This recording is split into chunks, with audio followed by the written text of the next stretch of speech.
will believe the lies we're peddling because we say the Bible people wrote them. Say it! Say it! Number 15. Barnabas, Book of Lies. The Gospel of Barnabas is considered by the majority of academics, including Christians and some Muslims, such as Abbas al Akkad, to be late and pseudepigraphical. Pseudepigraphos, falsely inscribed, bearing a false title. It's taking a work that scholars, academics, Christians, and even many Muslims take to be a lie and calling it truth. Well, thousands of prophecies say it's a lie.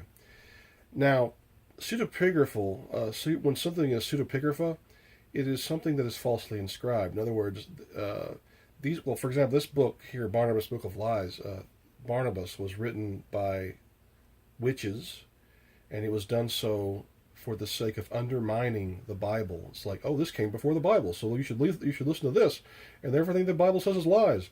No.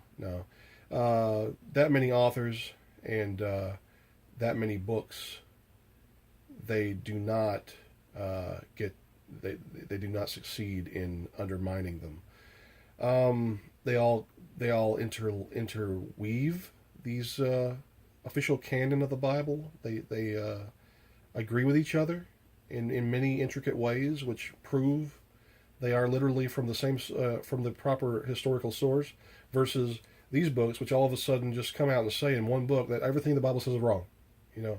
That's just not how it works.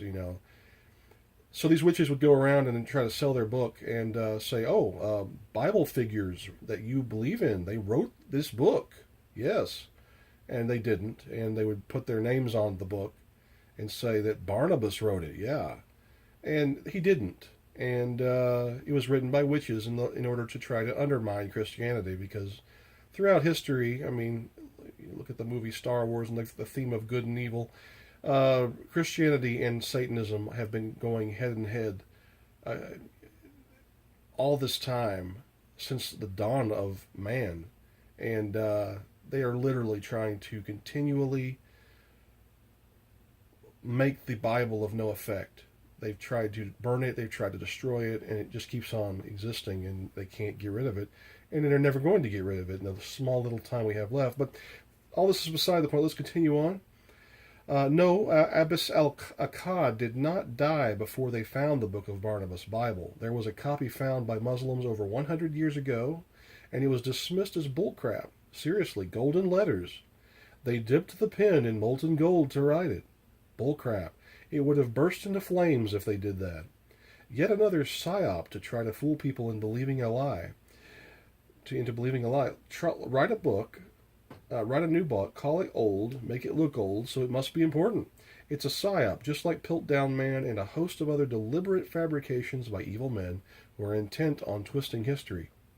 Also, none of the Bible's original manuscripts have survived to this day, but a tiny fragment. Yet this book, miraculously, is left largely intact? Horse crap. It was written after the fact to try to discredit the Bible. Thank you.